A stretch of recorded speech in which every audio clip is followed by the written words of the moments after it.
Casting couch हर जगह पे होता है। One word to describe the film industry. देखिए नेपोटिज्म स्टार गर्लफ्रेंड्स का भी होता है। इससे 10 साल बाद 2036 में पायल मुखर्जी को आप कहाँ देखते हैं?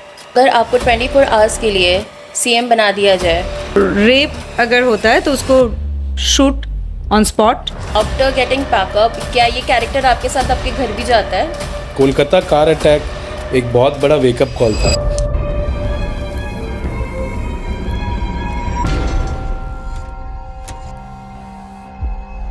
नमस्ते इंडिया, स्वागत है फिर से आपका बेहतरीन शो में India rise, the next big show powered by EVO connect.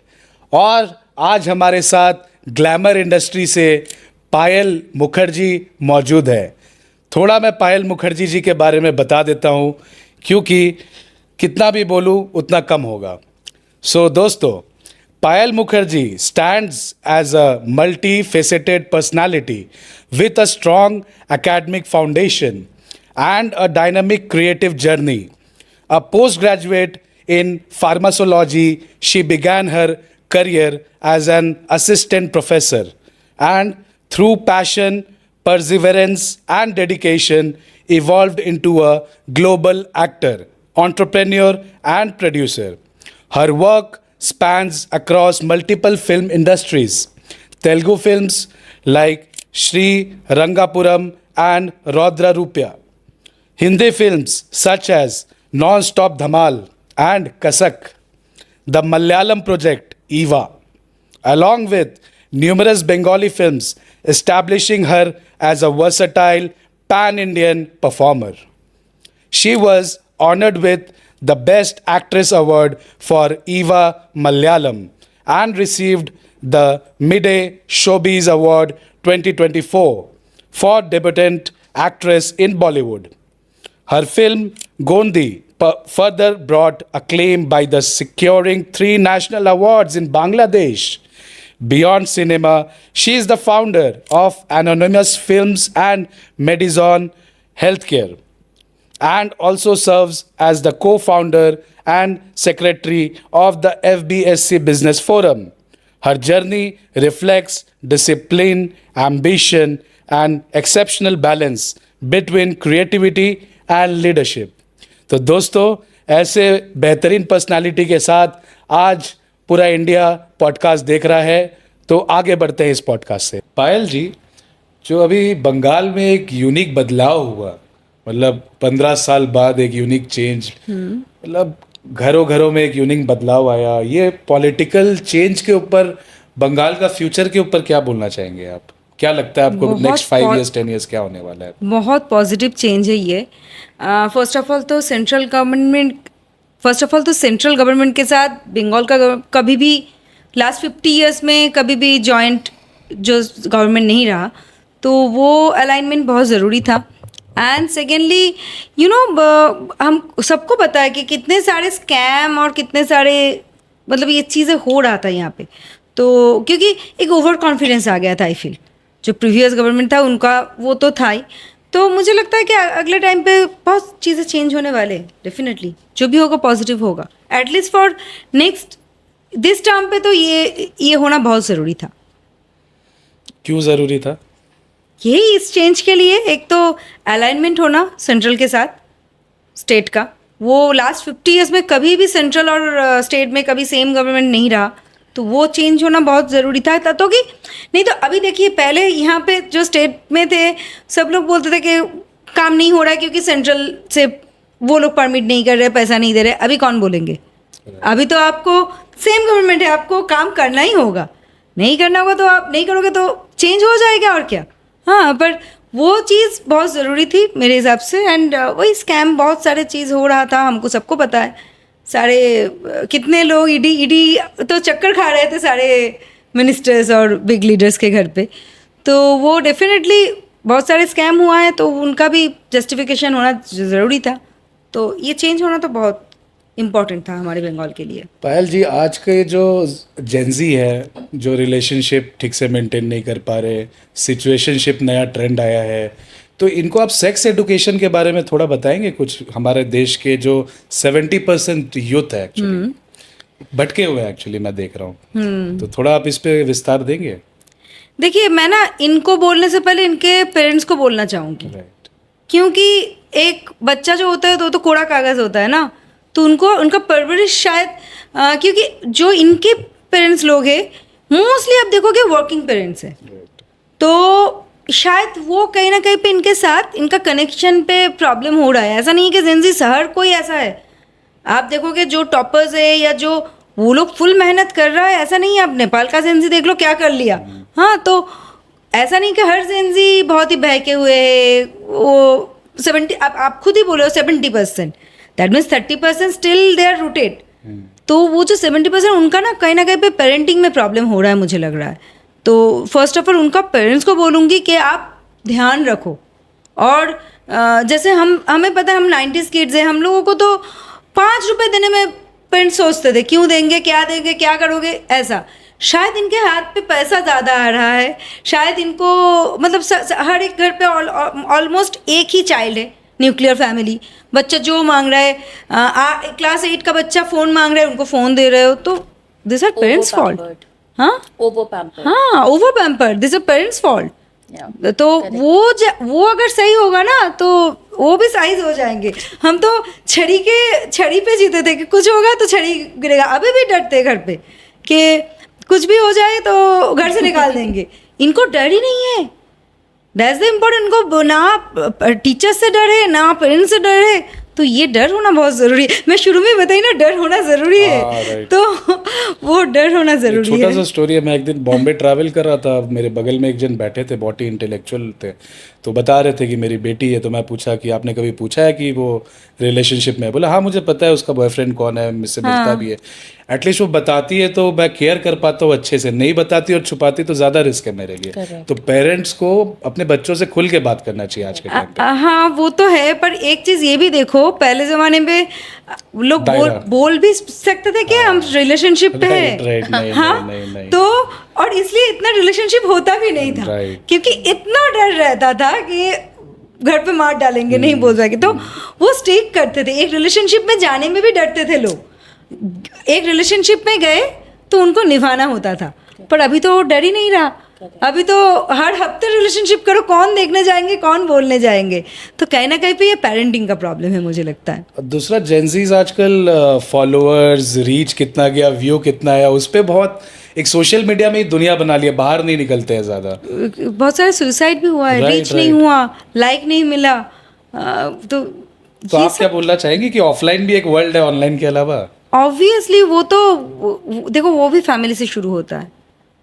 आपको अगर आप हर टाइम पे फ़ोन पे घुसे रहोगे तो ऑफकोर्स आपका तो कनेक्शन नहीं बिल्डअप हो रहा है। तो from your parents side, from your family side the same, वो भी शायद घुसे होंगे या वो भी अपने काम पे बिजी होंगे, तो आपको भी फ्री टाइम मिल रहा है तो you are doing this phone.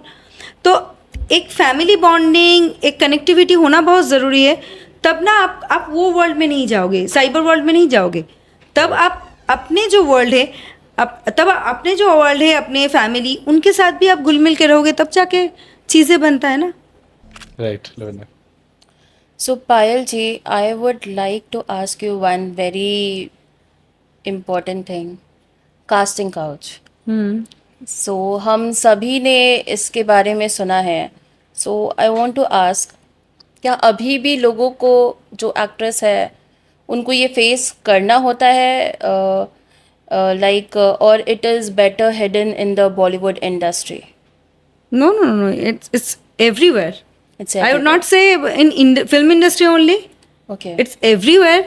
And again वही शायद फैमिली, मतलब लड़कियों को कैसे रिस्पेक्ट दिया जाता है, वो चीज़ घर से सीख के आना ज़रूरी है। अपने बच्चे को, हर एक माँ को मैं बोलना चाहूँगी, अपने बच्चे को इतना सिखाओ एटलीस्ट कि एक लड़की को कैसे, आप भी लड़की हो, एक लड़की को कैसे रिस्पेक्ट किया जाता है। तो वो चीज़ definitely that's there. And casting couch हर जगह पे होता है, I will admit this. But ये बात क्या है ना कि यहाँ पे फिल्म इंडस्ट्री पे मैं तो जहाँ तक देखी हूँ कि if you are not very dumb, you will not be raped. यहाँ पे रेप नहीं होता जनरली। तो यहाँ पे आपको ऑफर किया जाएगा। ऑफर अभी ऑब्वियसली वो भी ऐसा नहीं है कि आप आए और आपको देख के चलिए आप ये करो तो आपको ये रोल मिलेगा, ऐसा नहीं है। इट्स लाइक वो भी आपको सिग्नल देंगे, यू हैव टू कैच दो signal, you will give the reverse signal, तब जाके चीज़ें होता है। ओके तो अगर आपको पता है कि आपको क्या चाहिए and you are dedicated, you are stick with your hard work, या मुझे पता है कि मैं कितना मेहनती हूँ और मुझे पता है कि मैं अपना हार्डवर्क से आई विल अचीव दिस। हो सकता है कि आपको टाइम ज़्यादा लगे, हो सकता है आपको मौका कम मिले, मतलब अपॉर्चुनिटीज़ आपको एक मतलब किसी को बैक टू बैक काम मिल रहा है, आपको हो सकता है कि थोड़ा सा स्ट्रगल करना पड़े। पर if you know the thing, आप शुरू से उनको ये चीज़ क्लैरिटी दे दो, क्लियर कर लो, नहीं बोलेंगे लोग। अगर बोलेंगे तो आज की डेट पे इट्स नॉट वेरी डिफिकल्ट कि सोशल मीडिया इतना सारी चीज़ है। कल भी बंगाली इंडस्ट्री में किसी ने किसी के बारे में बोला है ऐसा कुछ, कास्टिंग काउच के बारे में, तो ये चीज़ें होता रहता है। पर आपको हैंडल करना है, आप कैसे चीज़ों को हैंडल करोगे। आपने कभी ये फेस किया है? या किया है। आपका अप्रोच क्या रहा है ऐसी सिचुएशंस पे? ऑब्वियसली वही जो आपको डिफेंस मैकेनिज्म जानना चाहिए कि कैसे आप वहाँ से निकल जाओगे। जैसे मैं एक स्टोरी बता रही हूँ कि मुझे एक डायरेक्टर के पास मैं गई, मुझे स्टोरी बोडी सुना, स्टोरी बहुत अच्छा था। हाँ, कितना क्रिएटिव काम मुझे लगा ऑब्वियसली, पर वो मूवी बना नहीं। I am coming to that point, क्योंकि वो वाला मूवी बनना है ही नहीं, क्योंकि उनका वो है ही नहीं कि उनको काम करना है, उनको तो कुछ हाँ थिंकिंग प्रोसेस, उसको है कि मज़ा करना है लाइक। तो उसने मुझे स्टोरी सुनाया, मैंने सुना अच्छा है। बीइंग अ डेडिकेटेड एक्टर, अगर कोई मूवी में एस्थेटिकली कोई कुछ रिप्रेजेंट किया जा रहा है एंड जो मूवी के डिमांड है कैरेक्टर का या स्टोरी का, तो I am fine to do lip lock और दैट काइंड ऑफ सीन। तो या of course there should be a limit, there should be things के कहाँ तक जाना है, आई नो माई लिमिटेशन। तो पर ठीक है, तो उसने मुझे स्टोरी बताया, स्टोरी में या according to the story and the character उनके लिए वो एक लिप लॉक सीन था। ओके तो मुझे बोल रहा है कि ऑडिशन तुम्हें देना पड़ेगा। ओके एंड दो चीज़ का मतलब और भी दो टफ सीन था, बोला कि ये दो सीन और ये लिप लॉक सीन का तुम्हें ऑडिशन देना पड़ेगा। आई सेड के सर बाकी दो सीन तो ठीक है, वो थोड़ा सा इमोशनल सीन्स था, लिप लॉक सीन का सर लिप लॉक सीन का ऑडिशन क्यों? बोले कि नहीं देखो तुम तो कभी नहीं किए हो, तो तुम्हें हमें देख लेना है कि मतलब तुम कैसे करोगे। सो व्हाट फनी, या सो आई सेड के ओके, पर मैं कैसे करूँ, मैं मतलब खुद के हाथ से करूँ या क्या कैसे करूँ? हाँ लिप है। तो मुझे तो तभी समझ में आ गया कि क्या बोलना चाह रहे। तो बोले कि नहीं मेरे साथ करना, वो आपको सिग्नल्स दे रहे थे ऑब्वियसली। तो मैं सोच रही हूँ यार मुझे यहाँ से कैसे निकलना है। तो मैंने उसके बाद बताया कि सर ठीक है, मैं बिल्कुल नहीं थी तब। ओके मैं ये बोल रही हूँ 6-7 साल पुराने इंसिडेंट। ओके तो मैंने तब बताया कि सर ठीक है आप ना, मैं तो फर्स्ट टाइम आज पूरा स्टोरी सुनी हूँ, नरेशन मिला है मुझे, तो आप मुझे एक स्क्रिप्ट दे दो, मैं थोड़ा सा प्रिपेयर होके आती हूँ। हाँ तो उन्होंने बोला कि नहीं मैं तुम्हें सिखा लेता हूँ। तो ऐसे कि नहीं मैं मुझे थोड़ा सा स्क्रिप्ट में टाइम देना है, पढ़ना है। तो मैं वैसे तुम आओगे ना? हाँ मैं आती हूँ कल परसों जो भी है, मैं बोल के मैं वहाँ से निकल गई। ठीक है, ऑब्वियसली जाके मैंने ब्लॉक कर दिया नंबर। So this is a thing. तो ऐसे भी फालतू लोग होते हैं, तो पर you need to know how to handle. तो आपको लगता है क्या कि आज भी इन जैसे लोगों का नाम लेने से किसी का करियर खत्म हो सकता है?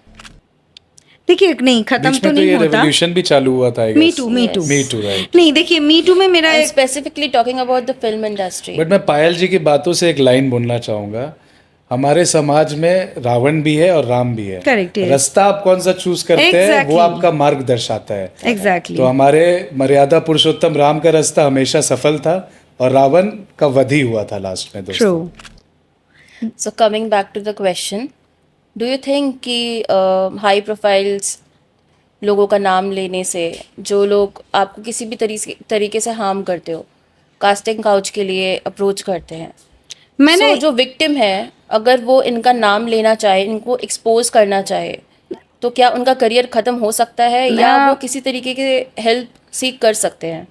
देखो मैं फर्स्ट ऑफ ऑल ये बोलूँगी कि बहुत जो हाई प्रोफाइल है, जो अच्छे बिग मूवीज़ बनाते Yes. जनरली वो लोग इतना मतलब कैजुअल चीज़ नहीं करते Okay. जनरली, क्योंकि उनका भी एक नाम होता है Yes. And it's about big investment. उनको ऐसे किसी को मतलब काम भी वो नहीं देंगे कि सिर्फ मतलब उनके पर्सनल सेटिस्फेक्शन के लिए वो किसी को ऐसे काम नहीं देंगे, Correct. क्योंकि उनका वहाँ पे इतना इन्वेस्टमेंट है, उनको अच्छा काम करना है। तो Yes. बिग प्रोडक्शन पे जनरली ये सब नहीं होता। होता मतलब इट्स अबाउट इंडिविजुअल, वो तो किसी का मतलब वो अपना अपना सोच है। ओके एंड सेकेंडली ये कि अगर मतलब मैं शुरू में आपको बताया कि सिग्नल, Yes.